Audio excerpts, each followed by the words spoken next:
Proud of our guys. Played very well. First half's a little sluggish. Didn't do our best in the first half. We'll pick things up in the second half. It was a great team win. The dark cloud that's been over our university this past week. The players dedicated this game to Lauren and her family, and they wore these stickers on their helmet. So that's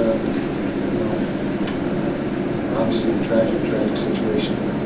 But the players were represented. They did a good job tonight. The game itself, whenever we can run the ball like that, I think Zach was either approaching or just over 200 yards. And we were probably approaching 300 yards as a team. I haven't seen the final stats, but that's always open things up offensively, the play action game and all that. So I thought we executed very well. We did have a turnover or two. One, I guess it was an interception. Am I right? Was it one? Just an interception. And we gained a couple, 2 or 3 ourselves. The Francis Bernard's interception, off the punt return, and there might have been one more. But Cody Barton, yeah. So +2 in the turnover margin, which is another good indicator of victory.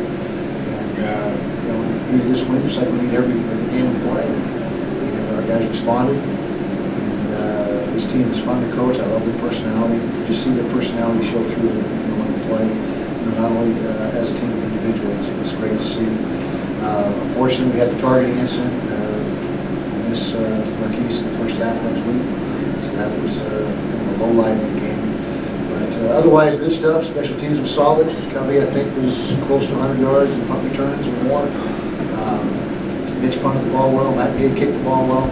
So really a clean game. A lot of good things coming out of that game. And now it's on to the next one. And we just got to keep trying to hang on to this momentum and doing our thing.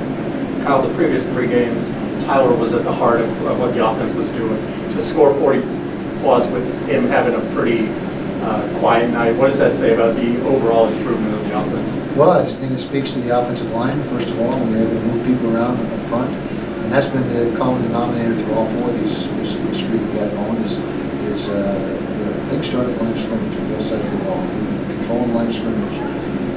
Tyler didn't put up big numbers, but you don't need to. You got Zach Moss going for a couple hundred and on and TJ added to that. So you take what the defense is giving you, and you take what what's working. You don't just force the throw game, just to throw the football. So I thought we handled it very well. I thought Troy called a great game, and it was very positive. Joe had over 300 your last trip here, 211 for Zach tonight. Why do your guys like running the ball here? I don't know, but then you're right. Joe went off a couple of years ago, and Zach not quite as prolific tonight, but in some of those runs Zach made, just sheer toughness and willpower. He's just a banger. He's like a sledgehammer in between the tackles. 4-0 in October. How would you frame the month? 4-0. That's good. He got undefeated in October, which is good. But I don't really break it down by month, but the positive is we've really settled in as a team as to who we are, and able to get in the rhythm offensively. And we're doing a great job of getting the ball in the hands of the playmakers. It's all about players. College football is all about players, and our guys are making plays. And it's great to see. It's fun to watch. We've got the best seat in the house, and it's fun to watch.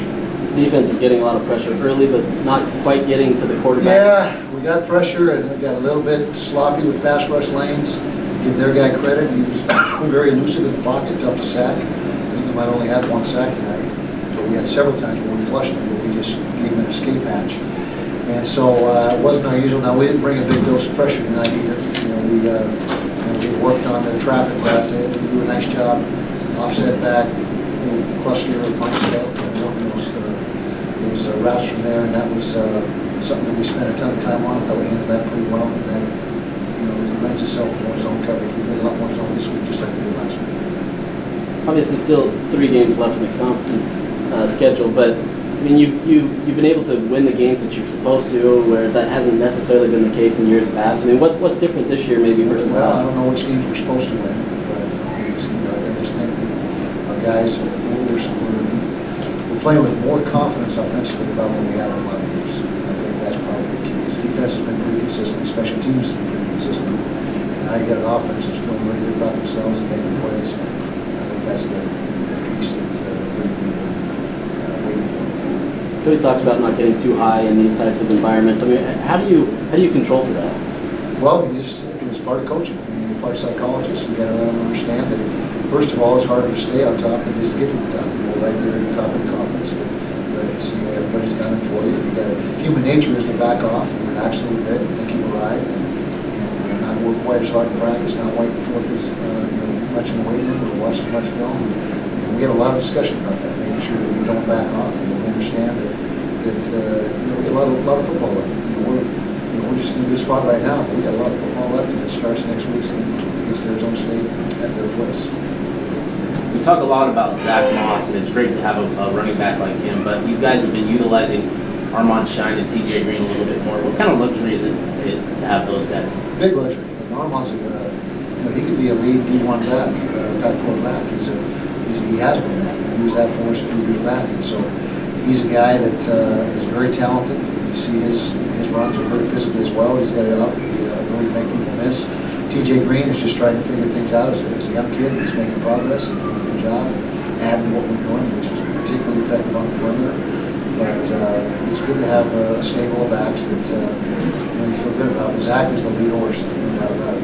Your offensive line has played so well this month. Will you have a dilemma about bringing back Lowe at some point? It won't be a dilemma. It just means we got another good player to mix in there. And Jim Harding, our offensive line coach, who does such a fine job. He'll talk about it, make sure we get the best working situation there. But it's a good problem to have, I can tell you that. Lowe's a very good player. But it's just been a huge plus the way those two young players have played Big Four and having one.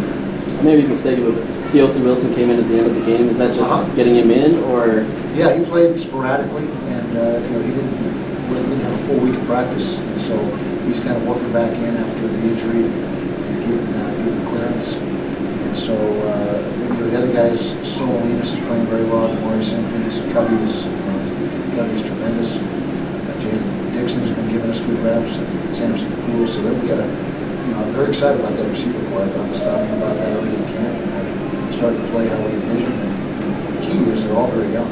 It's a young group.